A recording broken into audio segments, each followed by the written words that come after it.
मैं हूं हिमांशु द्विवेदी और स्वागत है आपका हमारी खास पेशकश चर्चा में। हमारा आज का विषय है दिल्ली में घमासान, कॉकरोच टू किसान। 2014 में नरेंद्र मोदी बाद अस्तित्व में आई थी। उससे पहले चाहे स्वामी रामदेव हो या अन्ना हजारे, यूपीए सरकार के खिलाफ सड़क पर एक अलग किस्म का वातावरण बनाने में सफल रहे थे, जिसकी परिणति भारतीय जनता पार्टी की स्पष्ट बहुमत की सरकार के तौर पर हमें देखने को मिली 2014 से लेकर 2026। इस बीच में एक किसान आंदोलन को छोड़ दें तो सड़क पर कभी बहुत सशक्त विरोध सरकार की रीति नीति को लेकर होते हुए नहीं दिखा।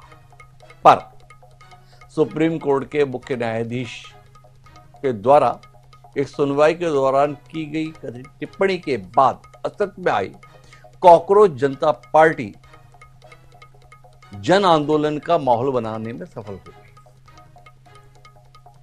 जंतर मंतर पर छात्र बैठे, नीट परीक्षा के पेपर के लीक होने को लेकर उन्होंने विषय बनाया, शिक्षा मंत्री धर्मेंद्र प्रधान का इस्तीफा चाहा, केंद्र सरकार या सत्तारूढ़ नेताओं ने इन मांगों को कमोबेश अनसुना सा कर दिया।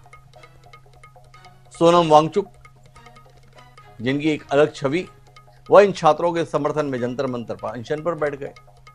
तकरीबन 18-19 दिन तक सोनम वांगचुक का अनशन चलता रहा, लेकिन किसी बड़े स्तर पर उसके संदर्भ में ध्यान दिया जा रहा है ऐसा महसूस नहीं हुआ। पर संसद का मानसून सत्र शुरू हुआ, ऐलान हुआ कि संसद की तरफ कूच करेंगे छात्र, और इसी के साथ माहौल सरगर्म हो गया। कल जिस तरीके का दृश्य दिल्ली में देखने को मिला वो अचंभे की स्थिति थी। बड़ी संख्या में युवा चेहरे सरकार की रीति नीति के विरोध में जिस तरीके से प्रदर्शन करते हुए दिखाई दिए, उसने लोगों को हैरत में डाल दिया। सोनम वांगचुक को अस्पताल में भर्ती करा दिया गया है, वहां एक अलग संघर्ष चल रहा है। पर इसी के साथ साथ आज खबर आई कि किसान दिल्ली की ओर कूच कर गए महापंचायत के लिए। छात्र नीट के संदर्भ में बात कर रहे थे, शिक्षा मंत्री का इस्तीफा चाह रहे थे, इधर किसान अपनी मांगों को लेकर मैदान में उतरने की तैयारी कर लिया। अमेरिका और भारत के बीच में फ्री ट्रेड डील होने की कवायद चल रही है, उस डील के खिलाफ ये किसान माहौल बनाने के लिए इकट्ठे हुए। तो ये चल क्या रहा है? क्या नरेंद्र मोदी के नेतृत्व में जो सरकार अस्तित्व में है वो जन भावनाओं को समझ पाने में नाकाम हो रही है, या एक सरकार जो मजबूती के साथ काम कर रही है उसके खिलाफ सुनियोजित तरीके से कोई अभियान छेड़ दिया गया है? पहले छात्र अब किसान, या महज एक सहयोग है या किसी के द्वारा किया जा रहा प्रयोग है? ऐसे कई सवाल हमारे जहन में आते हैं। तो आज जरा इसी पर बात करते हैं। हमारे साथ इस बातचीत का हिस्सा बनने के लिए 3 खास मेहमान मौजूद हैं। हमारे साथ डॉक्टर वीरेंद्र सिंह चौहान है, प्रवक्ता है भारतीय जनता पार्टी के, डॉक्टर टीना करमवीर हैं, प्रवक्ता है कांग्रेस पार्टी की, और इनके बीच में चौधरी राकेश टिकैत है, किसान आंदोलन का जाना माना चेहरा है।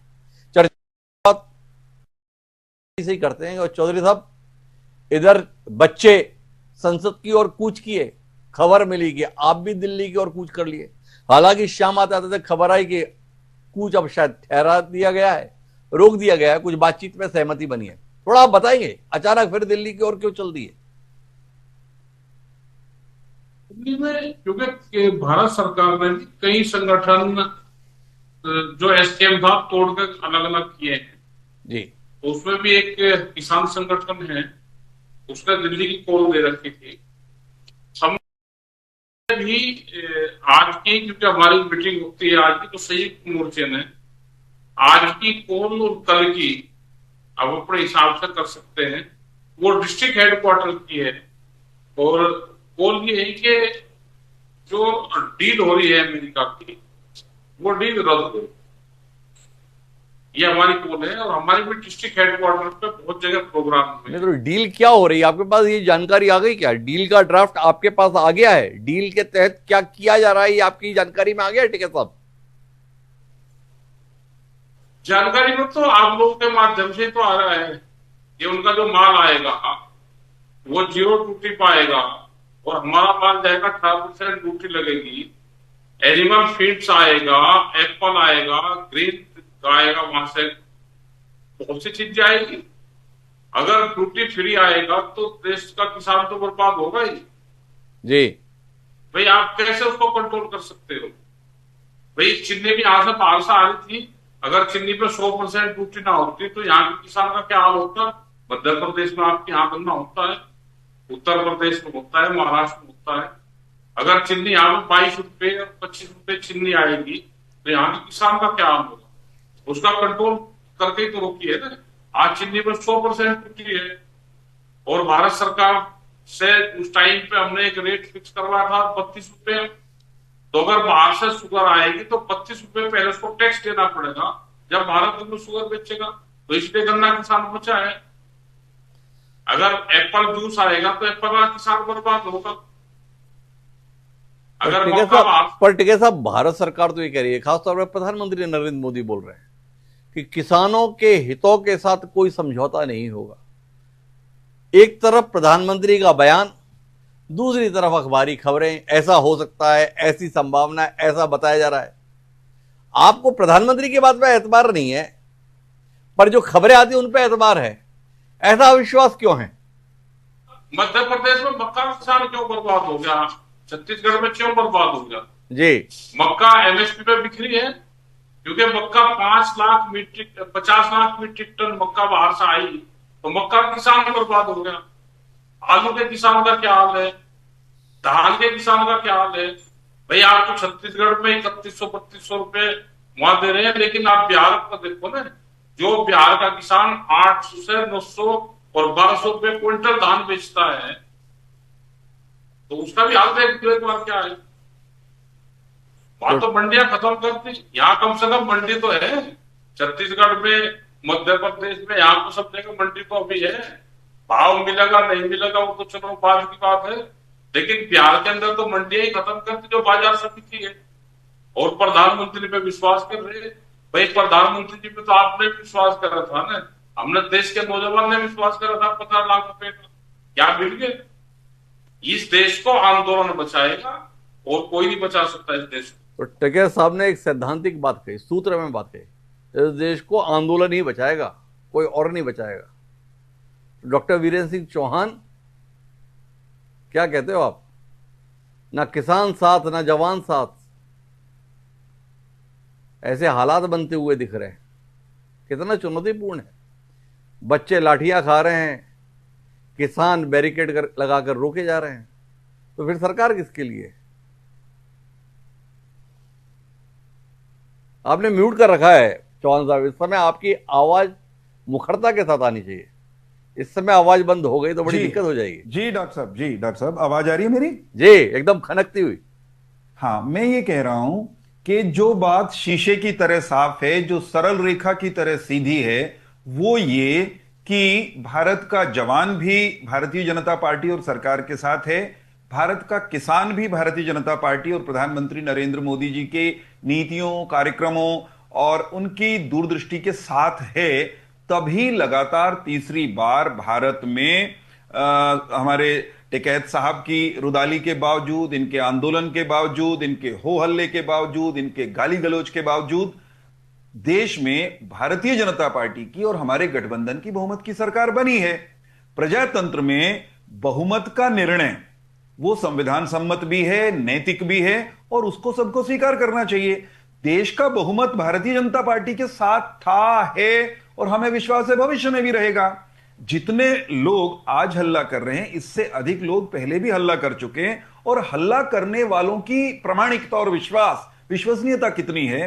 हमारे चौधरी साहब जो हैं आंदोलन में थे, आंदोलन में रहते हैं और ये कह रहे हैं कि बस आंदोलन ही बचाएगा। आंदोलन हमारे हिसाब से तो इनका आंदोलन इनकी दुकानदारी है, इसलिए ये खुद के बचाने के लिए आंदोलन चलाना चाहते हैं। लेकिन इन आंदोलनकारियों की प्रामाणिकता देश में कितनी है आपके सामने है। ये लोग पंजाब में चुनाव लड़ने गए थे ना, किसान संगठन, आंदोलनकारी संगठन, एक नहीं गए थे, अनेक गए थे, अलग अलग गए थे, इकट्ठे गए थे। लेकिन पंजाब जहां से आंदोलन, जहां का किसान सबसे ज्यादा आंदोलन में था, किसान आंदोलन के दौरान, उन्होंने इन पर भरोसा नहीं किया और इनको रिजेक्ट किया। ये तो मैं आंदोलन और आंदोलन करने वालों की प्रामाणिकता की बात कर रहा हूं। दूसरी बात ये जो आपने संकेत किया वो बहुत सटीक संकेत है। कल्पनाओं, आशंकाओं, संभावनाओं के आधार पर देश के भोले भाले किसानों को, जनता को गुमराह करने का हमारे इन मित्रों का रिकॉर्ड रहा है। उसमें कांग्रेस पार्टी भी शामिल है, उसमें विपक्ष के दूसरे लोग भी शामिल हैं।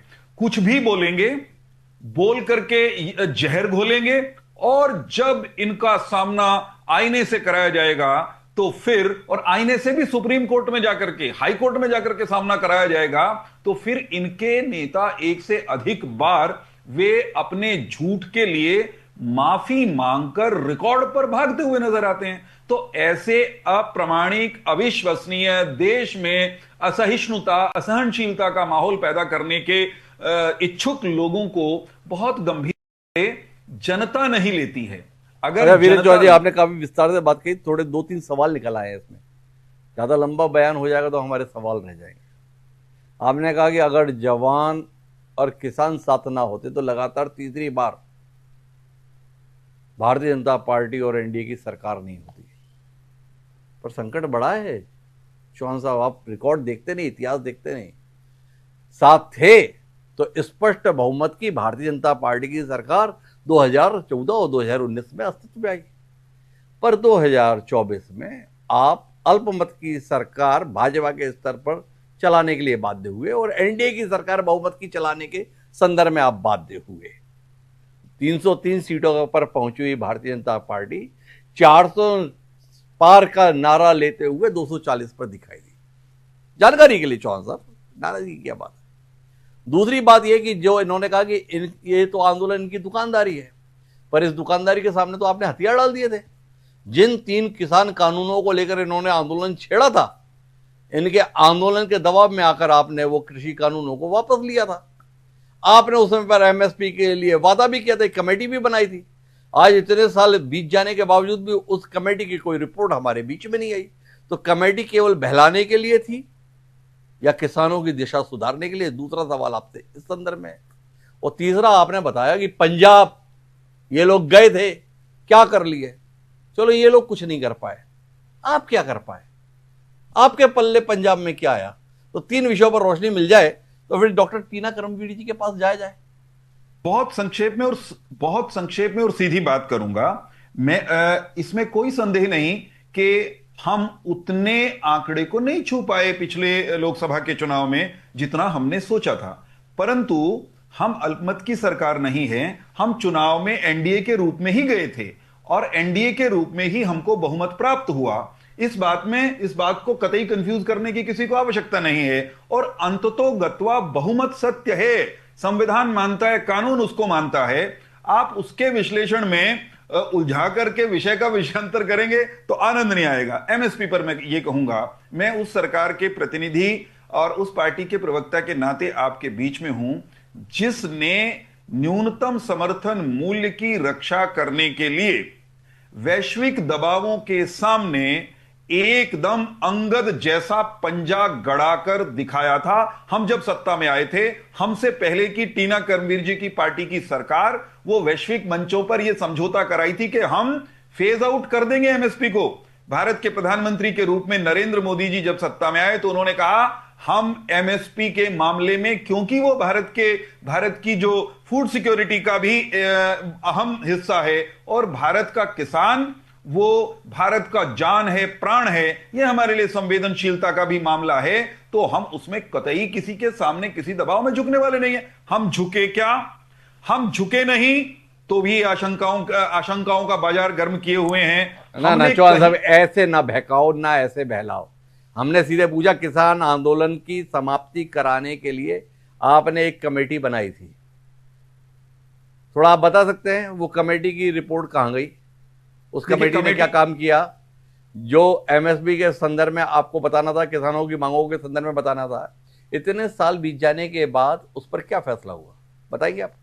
मैं कमेटी का काम किस स्टेज पर है, क्योंकि मैं उस कमेटी का सदस्य नहीं हूं, तत्काल आपको नहीं बता सकता, लेकिन दावे के साथ, गारंटी के साथ आपके पैनल पर बैठकर आपके चैनल के दर्शकों से यह कह रहा हूं कि भारत में किसान के हितों की रक्षा करने का दमखम अगर है तो हम में है। और हमसे पहले जो रहे हैं उन्होंने किसान के साथ धोखा किया, लगातार धोखा किया, भेस बदलकर धोखा किया। दुख की बात यह है कि चौधरी राकेश टिकैत उनके साथ खड़े हो जाते हैं जिन्होंने उनके साथ, उनके पूर्वजों के साथ, उनके पूर्ववर्तियों के साथ लगातार धोखा किया, किसानी के साथ धोखा किया। यही यही तो विडंबना है। और यही तो पंजाब विडंबना है, वीरेंद्र चौहान जी का ये कहना है। लेकिन मैं डॉक्टर टीना करमवीर जी के पास आता हूं। क्या करमवीर जी, आप तो ऐसा लग रहा है जैसे जलते अलाव में हाथ सेकने नहीं, रोटी सेकने ही पहुंच गए।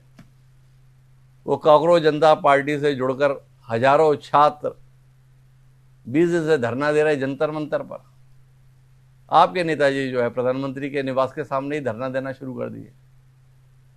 ऐसा आंदोलन को बांटने की कोशिश आप लोग क्यों कर दिए? वो संजय सिंह बहुत दुखी है, आप लोगों के पुराने साथी आम आदमी पार्टी के सांसद हैं। उन्होंने कहा आंदोलन को कमजोर करने के लिए राहुल गांधी यहां बैठ गए। चौहान जी नहीं बोल रहे, आपकी तरफ से इंडिया गठबंधन के सहयोगी संजय सिंह। ऐसा आप क्यों करते हैं भाई? जी, एक तो सबसे पहले ये स्पष्ट हो जाना चाहिए, शांतिपूर्ण विरोध और प्रदर्शन लोकतंत्र का गहना होता है। ये कहना कि दुकानदारी करने आ गए और ऐसे शब्दों का इस्तेमाल नहीं करना चाहिए। लेकिन ये असंवेदनशील पार्टी के प्रवक्ता है, तो ये दुकानदारी जैसे शब्द का इस्तेमाल करेंगे ही। इनसे उम्मीद भी क्या कर सकते हैं? ये तो इनको तो सबको ही लगेंगे ना। विपक्ष भी दुकानदारी कर रहा है, आज सड़कों पर है विपक्ष। किसान जो नेता जो है सड़कों पर है, आंदोलन कर रहे हैं, वो भी इनको दुकानदारी नजर आती है। ये असंवेदनशील लोग है। इनका देखा कैसे बच्चों 16-16 साल के, 12-12, 13-13, 14 साल के बच्चों को, जैन जी को कैसे पीट।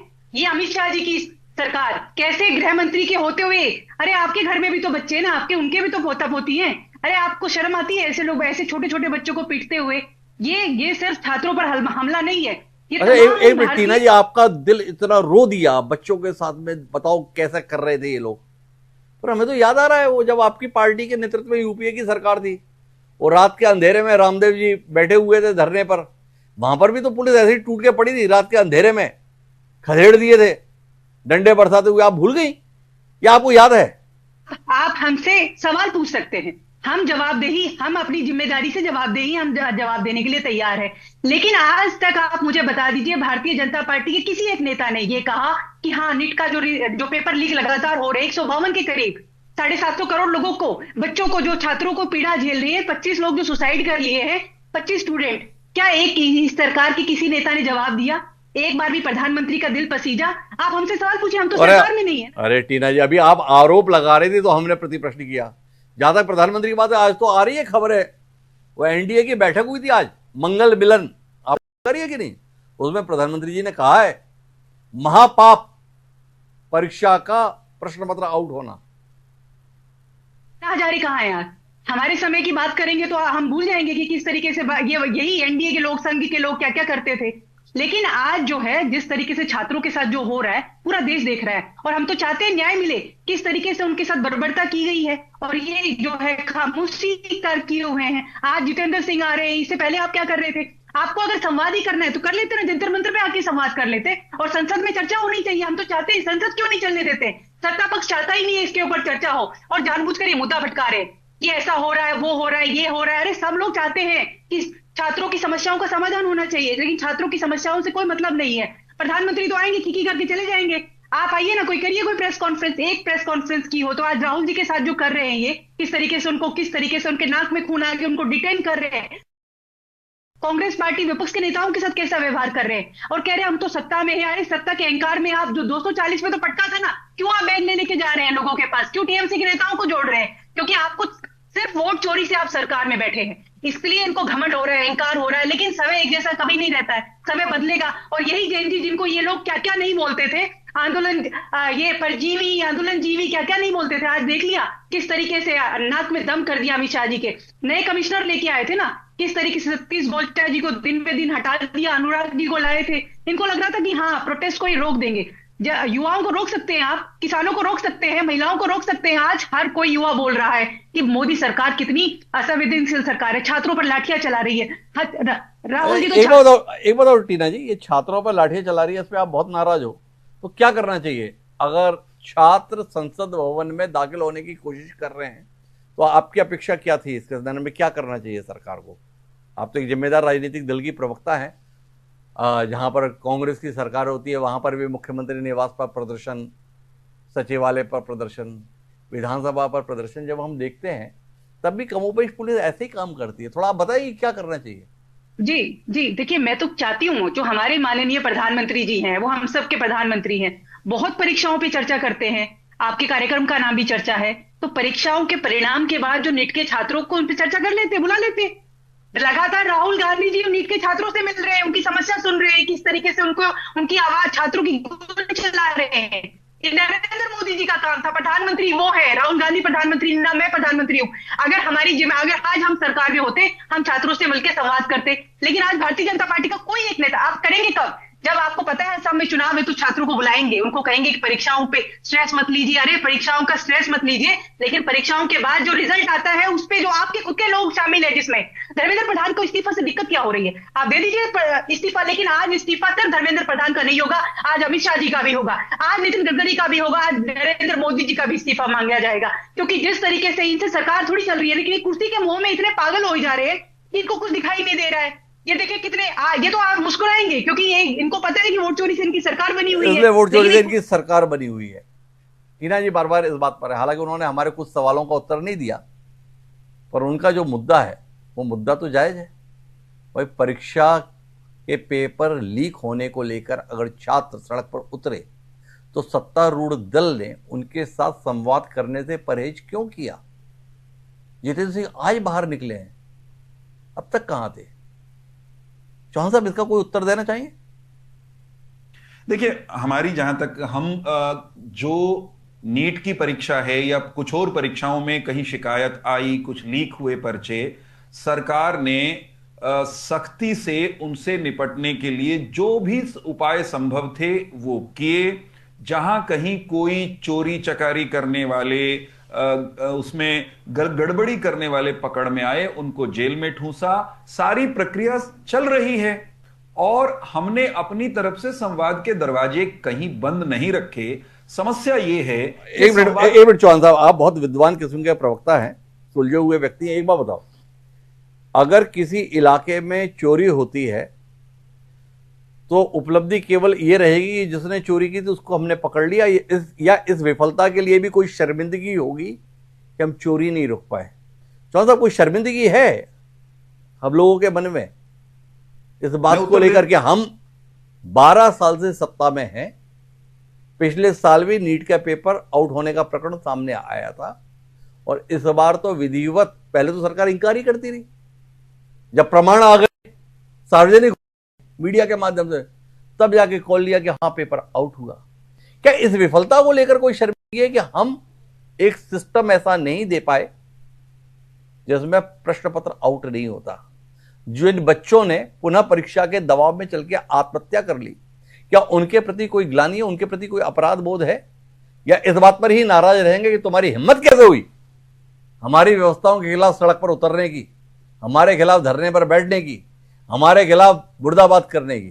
चौहान साहब, आपसे जानना यह है कि अभी खबर आ रही है कि किसान मोर्चे के संदर्भ में कुछ सहमति बनी है, थोड़ा आप जानकारी देंगे कि सहमति किस बात पर बनी है? दूसरा, आपने बताया कि कुछ घटक ऐसा चाह रहे हैं, कुछ घटक ऐसा चाह रहे हैं, क्या किसानों के हित के मुद्दे पर किसान संगठन अब विभाजित हो गए, या वो एकजुटता अभी भी है जो संयुक्त किसान मोर्चा के तौर पर हमने 3 कृषि कानूनों के दौर में देखी थी? उस टाइम के बाद में बहुत से किसान संगठन बने हैं, संयुक्त मोर्चा भी 2-3 जगह पटा है उस टाइम के बाद में, क्योंकि बीजेपी तो पाड़ तोड़ का काम करती है ना, ये अपना काम कर रहे हैं। इन्हें बहुत से नए किसान संगठन बनवाए और इसी चीज में ये खुश है कि लोगों को बदनाम करो। ये पॉलिटिकल पार्टी को भी तोड़ते हैं, किसान संगठन को भी तोड़ते हैं, ठीक है, वो काम ये कर रहे हैं पूरा। जैसे दूसरे की पार्टी तोड़ते हैं, ऐसे ही किसान संगठन को भी तोड़ने का काम करा है। बहुत किसान संगठन के साथ में जो एक ही भाषा बोलते हैं, और ये गलत चीज है कि आप किसी को कहो आप आंदोलन करोगे तो आपकी दुकानदारी है। क्या आपने कभी आंदोलन नहीं करा? क्योंकि आंदोलन तो इन्होंने देखा ही नहीं कभी। ये तो ठग विद्या से लेकर है, जिन्होंने राम मंदिर का धन चुरा लिया तो उनको तो दुकानदारी लगती है। सब जो अपने पूर्वज के घर में से चोरी कर रहे तो दुकानदारी लगती है। तो टिकैत साहब इस बात पर नाराज हैं कि आपको हमारा आंदोलन दुकानदारी लगती है, लेकिन हमारी बातचीत अधूरी रह गई थी चौहान साहब से, तो आखिरी दौर पे हम उन्हीं से उनकी बात को समझना चाहेंगे। चौहान साहब, थोड़ा रोशनी देंगे आप? हाँ, देखिए, आपने कहा कि मेरा ऑडियो मिल रहा है आपको? हाँ बिल्कुल आ रहा है चौहान साहब। हाँ जी, मैं ये कह रहा था कि कहीं भी कोई नियम टूटता है, कहीं भी किसी तरह की कोई गड़बड़ी होती है, मेरिट को घात पहुंचाने की कहीं कोशिश की जाती है और वो कामयाब हो जाती है, तो निश्चित तौर पर वो चिंता की बात भी है, शर्म की बात भी है। प्रधानमंत्री जी ने कहा वो महापाप भी है, परंतु उसके बहाने से आप देश को गाली दें, उसके बहाने से अलगाव को बढ़ाएं, उसके बहाने से प्रधानमंत्री के लिए भद्दे भद्दे शब्दों का प्रयोग करें, यह तो स्वीकार नहीं किया जाएगा। तो क्या करना चाहिए? धर्मेंद्र प्रधान जी का नागरिक अभिनंदन का आयोजन होना चाहिए छात्रों के द्वारा कि साहब पेपर आउट हो गया तो कोई बात नहीं, पर आपने हमारी दोबारा परीक्षा करा दी, आपका सार्वजनिक अभिनंदन है, ऐसा कोई इंतजाम करे। 14 बहुत गलत कर दिया इन लोगों ने, उसके खिलाफ आवाज उठा दी। तो करने का हक नहीं है। मैं ये कह रहा हूं, गलत को गलत मैं भी कह रहा हूं, आप भी कह रहे हैं, गलत का नहीं होना चाहिए, उसके लिए निरंतर प्रयास कर रहे हैं। लेकिन क्या अगर गलत हुआ और एक बार फिर से गलत हो गया, तो क्या ये जो कॉकरोच नुमा लोग हैं, गंदगी फैला रहे हैं सियासत में और घटिया स्तर की सियासत करने सड़कों पर उतर गए, प्रधानमंत्री को गाली दे रहे हैं, देश को, मेरे पूर्वजों को, मेरे आराध्यों को गाली दे रहे हैं, इनके हाथ में नीट दे दोगे क्या? नीट का संचालन या किसी भी परीक्षा का संचालन इस देश की निर्वाचित सरकार करेगी। मतलब आपका आशय है कि जंतर मंतर पर जो बच्चे बैठे हैं वो कॉकरोच हैं और वो गंदगी फैला रहे हैं। अगर उन्होंने कहा कि हमारे साथ इस खिलवाड़ के लिए देश के सम्माननीय शिक्षा मंत्री धर्मेंद्र प्रधान जिम्मेदार हैं, तो आपका मानना है कि वो देश को बदनाम करने की कोशिश है। अगर उनके इस्तीफे की मांग कर ली गई तो ये उनकी गुस्ताखी है। वो ऐसी हिम्मत भी कैसे कर लिए? कह रहा हूं कि इस्तीफा मांगने का भी अधिकार है, इस्तीफा देना नहीं देना यह तय करना हमारा अधिकार है, परंतु महत्वपूर्ण बात यह है कि ए अथवा बी बहाने से देश को, देश के महापुरुषों को, सनातन को गाली देने का राइट चाहिए क्या? और इसमें देश के सनातन को गाली देने की बात कहां से आ गई? देश को गाली देने की कहां से बात आ गई? बच्चे अगर अपने भविष्य के साथ हो रहे खिलवाड़ को लेकर चिंतित है, किसान अपने भविष्य को लेकर अगर चिंतित है, तो एक जिम्मेदार सरकार के स्तर पर अपेक्षा की जाती है कि वो इन चिंताओं को दूर करे। नीट का पेपर आउट नहीं हुआ होता और फिर भी आवाजें उठ रही होती तो बात समझ में आती कि एक गलत बात प्रचारित करने की कोशिश की जा रही है। आज तो स्वयं सम्माननीय प्रधानमंत्री जी ने बैठक में कहा कि यह महापाप हुआ है, पर अगर यह महापाप हुआ है तो इसके लिए किसी को तो जिम्मेदार ठहराया जाएगा, और अगर जिम्मेदार ठहराया जाएगा तो उसके खिलाफ कार्रवाई भी होगी। केवल पेपर आउट जिन्होंने किया उन तक कार्रवाई पर ही संतुष्ट हो लिया जाए, या इसके संदर्भ में नैतिक जवाबदेही की भी कोई उम्मीद की जाए? अगर एक ट्रेन एक्सीडेंट होगा तो लाल बहादुर शास्त्री ने रेल मंत्री के पद से इस्तीफा दे दिया था। लाल बहादुर शास्त्री तो ट्रेन नहीं चला रहे थे, वो कहीं से भी जिम्मेदार नहीं थे, और ट्रेन जिस विभाग के अंतर्गत संचालित होती थी उसके मंत्री लाल बहादुर शास्त्री थे। हमने नैतिकता के ऐसे कई उदाहरण भाजपा, कांग्रेस या अन्य दलों में देखे। आज पीड़ा इस बात की है कि गलत हो जाने के बाद भी उस गलत के लिए और के स्तर पर आवाज आती है, उस आवाज को अनसुना करने की कोशिश होती है। जो दृश्य कल और आज देखने को मिला, अगर 20 दिन के दौरान उन आवाजों पर कान दे दिया होता तो शायद संसद के बाहर वो प्रदर्शन देखने को नहीं मिलता जो पिछले 12 साल से दिखाई भी नहीं दे रहा। क्या सरकार में बैठे हुए लोग अपनी रीति और नीति पर पुनर्विचार करेंगे? ये सवाल है। आने वाला समय इसका उत्तर देगा। पर आप तीनों मेहमानों का बहुत बहुत धन्यवाद हमारे साथ इस चर्चा का हिस्सा बनेंगे। आज के इस कार्यक्रम में इतना ही। दीजिए मुझे इजाजत। सदा प्रणाम।